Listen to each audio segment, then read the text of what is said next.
Hey, welcome back to Caregiving Week. So this particular lecture is going to focus on what we consider informal caregiving. So remember the lecture before we talked about formal types of caregiving, which is usually paid and usually through institutional care or hired help, home health aides, etc. But this time we're going to talk about getting long-term care through informal caregiving, which is usually provided, these services are provided by family, friends, or even sometimes acquaintances or neighbors that have kind of co-opted together to help out. We know that we need a lot of caregivers because we have an increase in an aging population who still seem to be increasing in disability and loss of function. So they're going to need some services or many services. And last week we really talked about the cost of care too and how that is a big cost and who incurs some of those costs as far as public insurance, in the person, in your own assets, and other types of state or federally subsidized community resources that are available. Today, I really want us to, or today, in the second part of this, I really want us to think about this issue of informal caregiving and should families be paying for their own, right? Should we be requiring families to pay for their own care, essentially by, making them go into service or having them go into service for their own family members for free? Okay. So just a recap again of the need. So we have a growing need for long-term care. As I had said, the numbers are going to be fairly staggering. And one of the ways, right, that we can do that is through formal care. And we talked about the fact that finding resources for formal care can be very challenging, and particularly if you didn't plan well for that, like have long-term care insurance or have a lot of assets that are available to you. And we did talk about Medicaid and the need to spend down your assets in order to qualify for that public insurance. All right, let's look a little bit at informal caregiving. So first of all, I just want you to think about what percentage of caregiving is provided informally. So if you think about it, it would be 30%, so about a third of all caregiving, 50%, half, or about 90% or the vast majority of care being provided by informal caregivers. So I'll give you a second to think about that.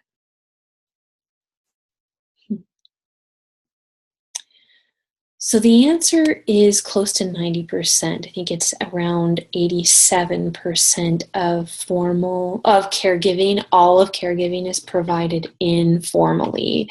So that was a big surprise to me. I remember when I saw the statistic, because when we think about long-term care, the first thing that usually pops into most people's mind is formal types of care, right? But what really should pop into your head is friends, family, and acquaintance care, in particular family provided care. So some of the aspects of caregiving that are being provided, this was a survey of qualified or experienced caregivers who were informal, and they were talking about the different types of supports that they provided. So whether that was an IADL or an ADL, there's a lot of them providing emotional support, giving grocery shopping, cleaning, cooking, all of those skills, and providing help with personal hygiene, again, managing finances. So these are the types of duties that informal caregivers are providing.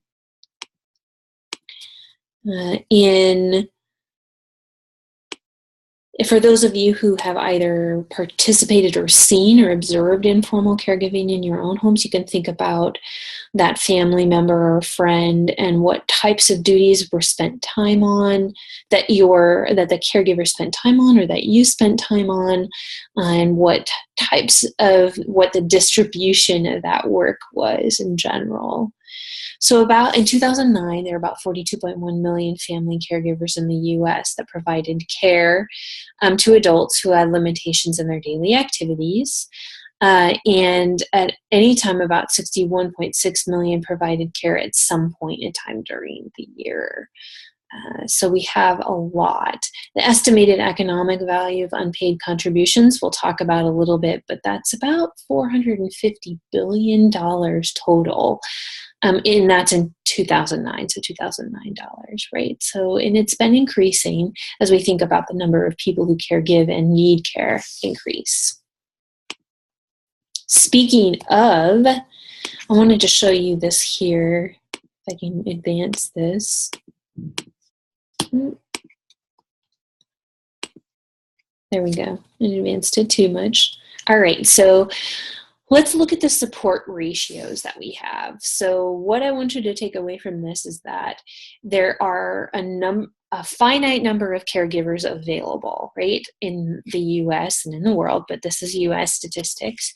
And then there are also a finite number of people who need care or need caregiving. So we see that about that 90% of care that's given by informal caregivers, we see that we are outpacing the number of caregiving or the amount of caregiving needed for the number of caregivers that are there. So if you look at this graph, you'll see that, in about 1990, we had a nice almost 7 caregivers for every need for amount of persons needing care, and several of those, right, when we look at the boomer generation, are coming from the baby boomer generation, my parents' generation, and it peaked, in 2010, it's projected to peak, but then after that, when we look at the population aging, our ratio of available caregivers to the people who need caregiving is going down exponentially. So they say there was an AARP study looking at this, and they said that there are about 7.2 potential caregivers from 1990 to 2010 from the baby boomer generation for those who are 80 plus. When we look at 2030 to 2050, which isn't that far down the road, and some of us will be caregivers in that time period, the ratio goes down 4.1, 2.9 caregivers per every person. So really, we're outpacing the demand for caregiving is outpacing our ability to provide people to caregive informally. When you think about the fact that 90% of caregiving is informally provided, that again is projected to look like we're going to have to rely much more on formal care services unless something happens differently. Okay. This is on a lag for me. Sorry about that. So what does that, what are some of the sort of quick stats about informal caregiving that I can give you? About 20% of older adults, we had it there, about 20% of older adults report unpaid caregiving for someone with a condition, and about 14.3% of those people are caring for adults over 50. So the average caregiver, informal caregiver, is a woman, around 49 years of age. The average recipient is around 70 and is also female, but half of caregiving recipients are 75 plus. 85% of caregivers that are out there are taking care of a relative, so they're a family member, and half of those are taking care of a parent. And those who are providing care over half time, so 21 plus hours a week, are 4 times more likely to be caring for a spouse. So we call those people high-hour caregivers. They're more than likely to be caring for a spouse than any other type of person if you're above the half-time caregiving mark or high-hour. So let's take a snapshot look at our informal caregivers, right, and see who these people are. So if we're thinking high hour people, again, who are over 21 hours a week, informal caregivers, they're about 52 years old. They're providing care. They've been providing care for about 5.5 years. They're helping with 2 to 3 activities of daily living and 5 instrumental activities of daily living. In all 3 key activities, they advocate for the person, they communicate primarily with health professionals, and they monitor them. And most of them perform medical or nursing tasks without training or preparation. They're caring for close relatives more often than not who have a long-term physical condition or have been hospitalized over the years. So this is just a snapshot of what informal caregiving at the high hour range looks like. So what's the impact on high hour people? So they're more likely to have difficulty performing those ADLs and medical nursing tasks. They're more often feel emotional, physical, financial emotional stress, and physical and financial strain than their low hour counterparts, right? So we're comparing them to people who don't caregive as much, and they're more likely to be in fair or poor health, and to say that caregiving made their health worse than those who are doing it less. And this is from the caregiving in the U.S. study from AARP and the National Alliance for Caregiving. So that, this was collected in late 2014, so pretty recent data. All right. So those are our high hour caregivers, and we're going to look now not at low hour caregivers necessarily, but older informal caregivers. So the study also spotlighted caregivers who are 75 or older. So when we think about who it is who's giving care, they're about 80 years old, they're white and an unemployed female. They're either caring for 1 to 34 hours a week. But the key for this group of older informal caregivers is that they are more likely to be not have any other unpaid help. So if you're a younger caregiver, say you're that 49-year-old woman, who's the average caregiver, you're more likely to have other sources of unpaid help, like a sister or a brother or a spouse or an adult child who also is helping you out with unpaid help. But for older caregivers, we see that they're more often than not the only help available. This particular caregiver, an older caregiver, is usually caring for about a mid to late 70s spouse with Alzheimer's or old age issues, heart disease, that kind of thing. So these people are doing it all as well, communicating with professionals about healthcare issues. They're managing the finances because their partner cannot. A lot of times they're caring for a partner, right, if they're that old, and they're advocating for the care for their recipients. So they are the advocate for care, navigating that healthcare system. This is a high burden of care for this group. So around half of them report this as being a very high burden of care as opposed to younger. And half, of course, would be less than high, but about half of them are at that high burden of care. And more often or not, this is the group of caregivers who want information on end-of-life decisions, advanced directives, those types of things. Okay. So let's look at those other unpaid caregivers. So this is the question that was asked in the AARP and National Caregiver Alliance study. Has anyone else provided unpaid help in the past year? So this is where they got that, do you have other people helping? So for the people who say no, which is about half of them, they're the sole unpaid caregiver. As we mentioned, you're more likely to be older, you're more likely to be in that high hour category, and you're more likely to be caring for a spouse or partner. So 78% of people who didn't have other unpaid help were caring for a spouse or partner. So they're at the same age as you, so you're likely to be older, likely to have less people around. Whereas if you're a younger caregiver in your middle age, you're more likely to have more resources of support for unpaid help. So when we look at who's getting help, about a third of caregivers overall report that their loved one gets help from paid aides, so that's that additional help sometimes. housekeepers or other people paid to help them. So about a third of people are getting some form of other paid help. But when we think about all caregivers overall, all informal caregivers, only about a third of them have no other help, unpaid or paid. So that is a concerning figure, because we think about that, and especially since those people are more likely to be older, then we see some problems there, because you're not getting any respite, you're not getting any help with that. So a lot of times we talk about caregiving and we talk about the disadvantages or the negatives or the costs or what's happening to these people emotionally and physically. And yes, there are some real challenges, right? So when we look at, especially in the things that are most common in that 21 plus high hour caregivers, those less supported caregivers, we do see a number of them reporting being highly stressed, reporting physical strain, reporting financial strain, and other types of problems. Certainly so.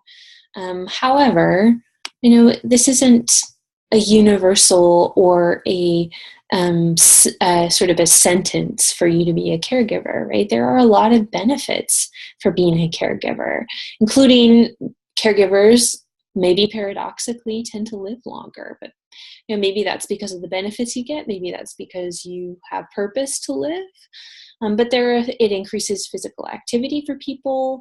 A lot of people report, in fact, 90% report a greater appreciation for life in general if they're a caregiver. You learn many new skills: advocacy, healthcare literacy, navigating the healthcare system, nursing skills that you never thought you had, interpersonal skills that you had to develop that you never thought you would need. So you learn some new skills, and the majority of the time we do see a stronger relationship for that informal caregiver with the person that they're giving care to, as opposed to a negative relationship, right? So the effect is often positive. Only about 22% of caregivers feel their health has gotten worse as a result of caregiving. So it's about a fifth who feel that their health has gotten worse. And I think that about 72% of caregivers overall feel like it's kind of a wash. It hasn't affected it one way or the other. Now, when we probably break down those numbers, there are probably some subgroups in there that are more likely to have strain, including higher hours or older caregivers. So we'll keep that in mind as well. But we just want to remember that informal caregiving isn't something that's necessarily burdensome. It can be, and it can be at times, but there are also positive aspects of caregiving, including relational, physical, and emotional, that can come from caregiving that we want to capture. We just want to make some of the challenges easier or potentially paved, right, as we will talk about. The typical caregiver, right, that 49-year-old woman, come from the sandwich generation.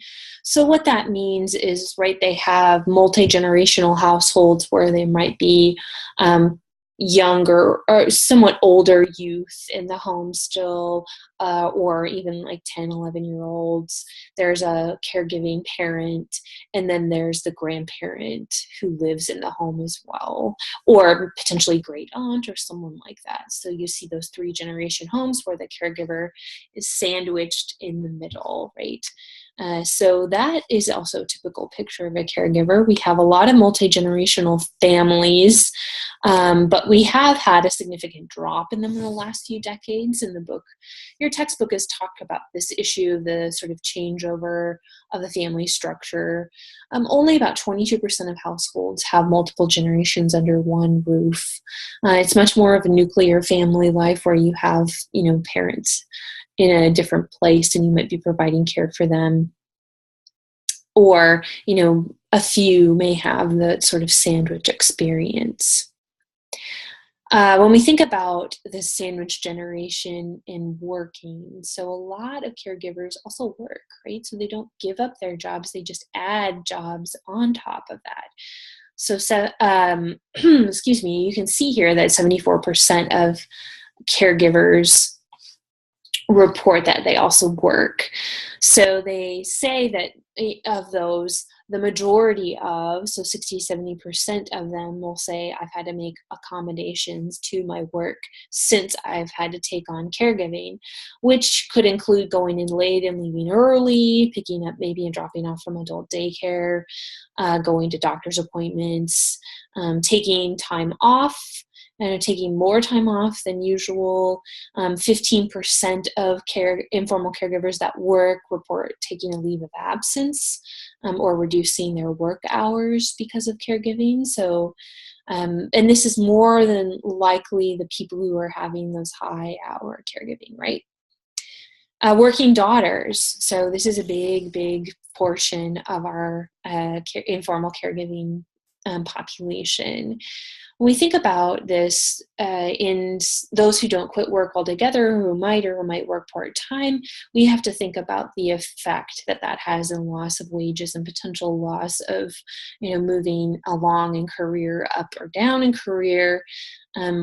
And when you think about what their benefits that they have from health insurance, if they've had to cut back and they aren't insured fully via their own work, their retirement savings, so the money lost to whatever you put in retirement in every paycheck.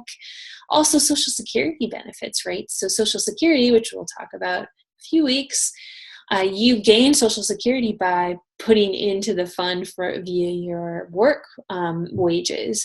So there are a lot of different ways that taking off or reducing work from informal caregiving can impact the bottom line. And they say that the average loss in a study from MetLife and the National Alliance for Caregiving, they calculated that women lose an average of $324,000 in compensation due to caregiving.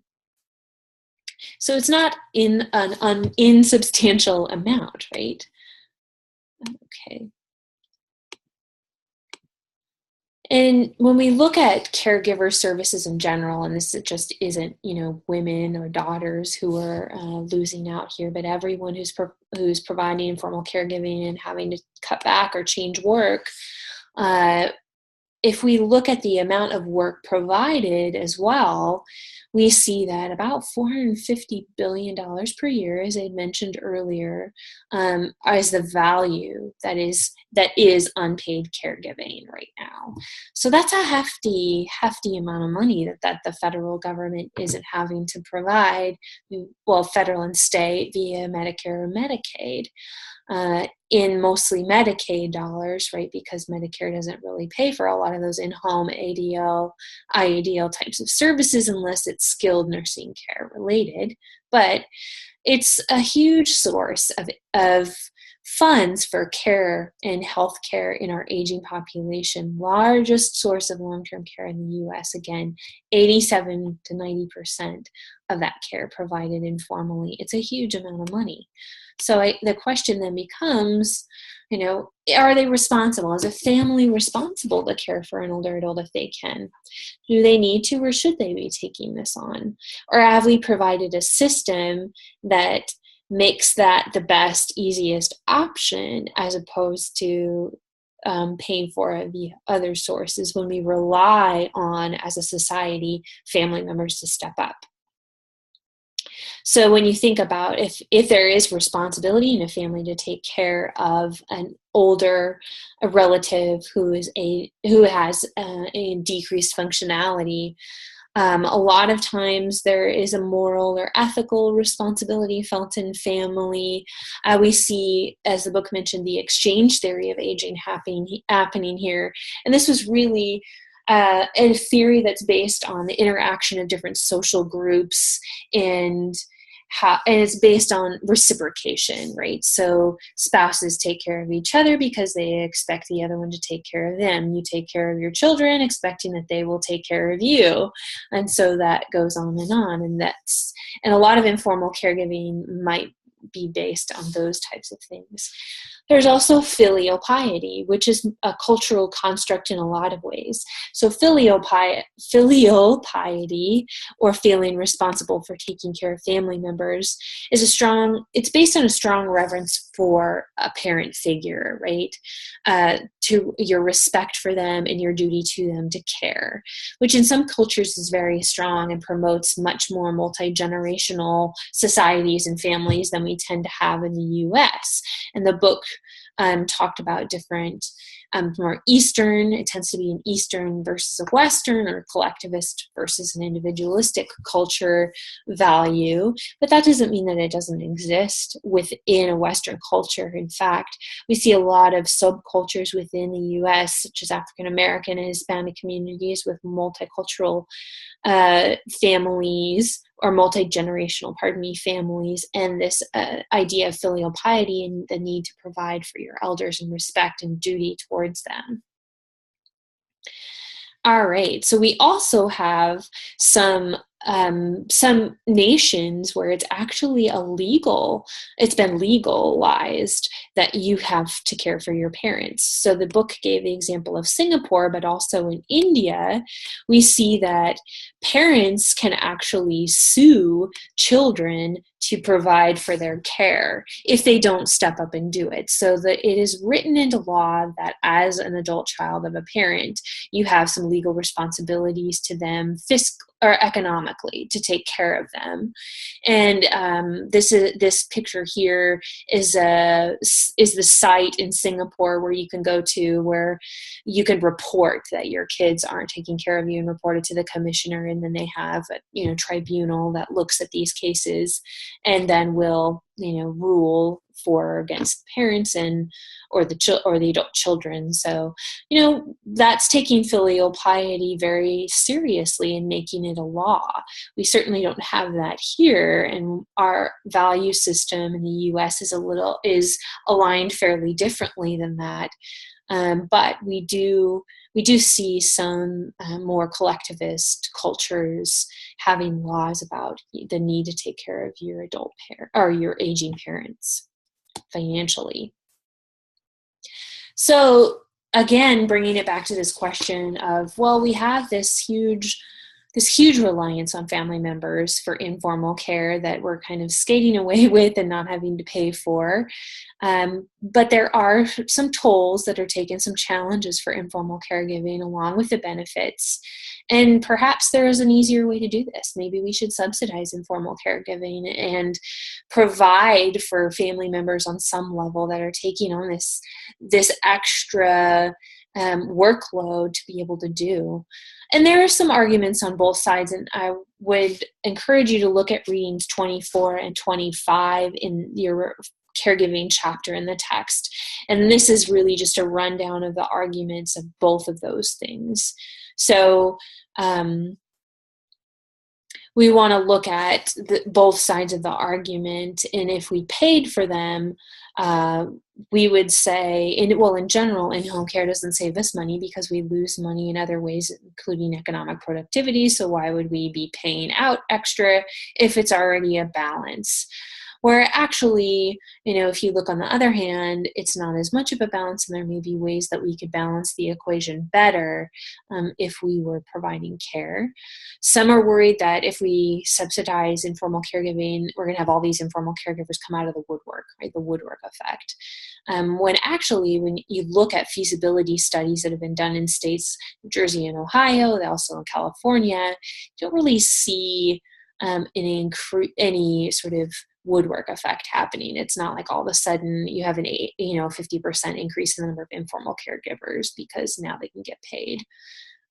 So some people say, well, this is already working without government assistance. We're getting 87% of our care for quote unquote free. What's the problem here? And there's a lot of people on the other side saying, well, it doesn't matter if we are getting away with it. There are some challenges that they face and some burdens that are created health-wise and economically for these individuals that we need to subsidize. And we also want to talk about legitimate risks, right? Like, well, maybe now that if we pay informal caregivers, that would be more chance for family members to take advantage of older adults, right, that they care for.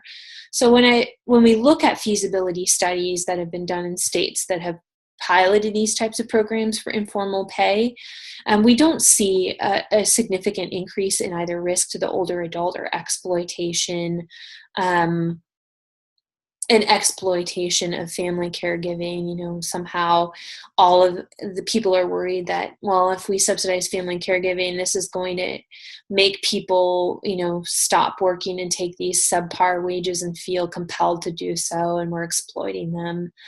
So those are also things that we don't see in feasibility studies. So again, readings 24 and 25 go into this in much more depth. Really interesting stuff here about the arguments between should we pay or should we not. And, in a lot of ways, the state programs that have been piloted are doing well, and they may be in certain areas. I know when I was working in the VA in California, they had family caregiving that they could incentivize, and this was often utilized for our veterans who had spinal cord injuries, and they could have a family member identified and get some training and then be able to provide some care that they would have already likely provided and get money. So we do see some promising results from feasibility studies looking at this, but we do want to watch out for things like increased exploitation or the increased potential for fraud or abuse, right? We don't want informal caregiving to be even further likely, or we don't want to raise any rates of abuse or neglect in those situations either.